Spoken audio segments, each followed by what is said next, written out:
In today's video, I'm going to teach you how to tag items in Wrike. Tagging in Wrike can help you stay organized and manage projects, folders, or tasks more effectively within your team. So, let's get started and explore this step by step. First things first, you're going to want to open up your preferred internet browser. You can use Chrome, Firefox, Safari, or any other browser you typically use. Once your browser is up and running, head over to the search bar and type in Wrike. Hit enter, and this should take you to the official website. Once you've reached the Wrike homepage, look for the option to log into your account.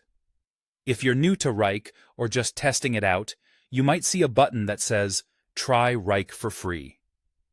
Click on that if you'd like to create a new account. Now that you're logged in or have set up your account, it's time to navigate to the specific task, folder, or project you'd like to tag.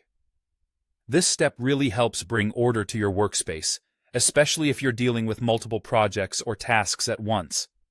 Go through your dashboard and select the particular item that you'd like to work with. Once you've found it, click on your chosen task, folder, or project to open its information panel. You can do this by clicking on the info icon, usually represented by a small I, or directly on the item view panel. This action will display essential details about the item, such as its due date, status, and more. Now that you have the info panel up, you should see a list of project tags associated with your item. Look to the right of this list. You'll notice a small plus icon. This is your gateway to adding more tags, so go ahead and click on it. Next, type in the name of the folder you want to assign as a tag to the task, folder, or project selected. It might be a good idea to opt for tags that are both descriptive and easy to remember.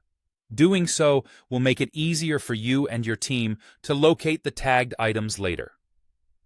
After you start typing, a drop-down list will appear showcasing suggestions that match what you've typed so far. Scan this list to find the appropriate folder and give it a click. Upon selection, you'll notice that the item is now tagged with this additional folder. This means it will now be accessible both in its original location and in the newly tagged folder, simplifying navigation and organization for your projects. And that's it! You've successfully tagged an item in Wrike. Once you get the hang of it, tagging will become second nature, saving you time and effort. Thanks for watching, and happy organizing!